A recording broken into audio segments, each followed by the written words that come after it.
అమ్మ తదుపరి రాసినటువంటి కర్కాటక రాశి వారికి ఈరోజు ఎలా ఉంది? శక్తి సామర్థ్యాలు పెరుగుతాయి.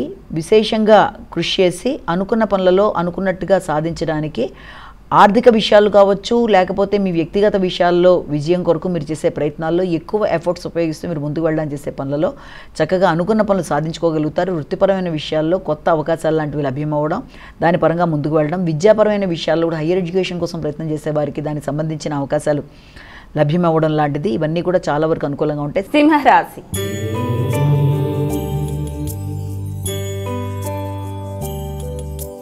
అమ్మ ఇక సింహరాశి వారికి ఈరోజు ఎలా ఉంది? సింహరాశి వాళ్ళకి ముఖ్యంగా మీ మాటల వల్ల ఇతరులతో విభేదాలు రాకుండా మీరు ముందుకు వెళ్ళడానికి ప్రయత్నం చేయాలి. మీ యొక్క కోపాన్ని ఉద్వేగాల్ని నియంత్రించుకుంటూ ముందుకు సాగాలి. ముఖ్యంగా ఆర్థిక సంబంధమైన విషయాలలో తల్లిదండ్రులతో ఏదన్నా మాట పట్టింపులు రాకుండా, ఆలోచనలలో విభేదాలు రాకుండా తగిన విధంగా జాగ్రత్తలు తీసుకుంటూ ముందుకు వెళ్ళడానికి కృషి చేయాలి. అలాగే ఇంతకుముందు ఎవరికైనా మీరు వాగ్దానాలు చేసినట్లయితే ఆర్థిక సంబంధమైన విషయాల్లో దానికి సంబంధించి కొంత మళ్ళీ ఆలోచన చేసి సహకరించడానికి ఒకటి ప్రయత్నాలు చేస్తూ ముందుకు వెళ్ళడానికి చేస్తారు. కన్యా రాశి.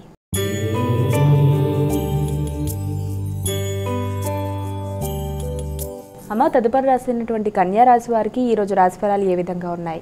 ఈ కన్యా రాశి వాళ్ళ విషయంలో మనకి మీ మీద మీకు వ్యక్తిగత నమ్మకం, గౌరవం పెరుగుతాయి. అలాగే సంఘంలో పరపతి పెరుగుతుంది. దీంతో పాటుగా చాలా ఫాస్ట్గా డెసిషన్స్ తీసుకుంటూ ముందుకు పెడతారు. తీసుకునే నిర్ణయాలు ఎక్కువ స్థాయిలో మీ యొక్క స్థిరాస్తులకు సంబంధించి కానీ, లేకపోతే మీకు ఎవరైనా సహకరించే వ్యక్తుల యొక్క అభివృద్ధి కొరకు కానీ మీరు ఆలోచనలు చేస్తూ ముందుకు పెడతారు. అలాగే డ్రైవింగ్ మొదలైనవి చేసే విషయంలో తగిన విధంగా జాగ్రత్తలు తీసుకుంటూ ముందుకు వెళ్ళాలి. అలాగే కొత్త ఆలోచనలు, కొత్త కోరికలు, ఈ పని ఎలా చేస్తే బాగుంటుందని ఉల్లాసం, కొంత ఫాస్ట్నెస్ మొదలైన వాటికి సంబంధించిన రోజుగా దీన్ని మనం చెప్పచ్చు.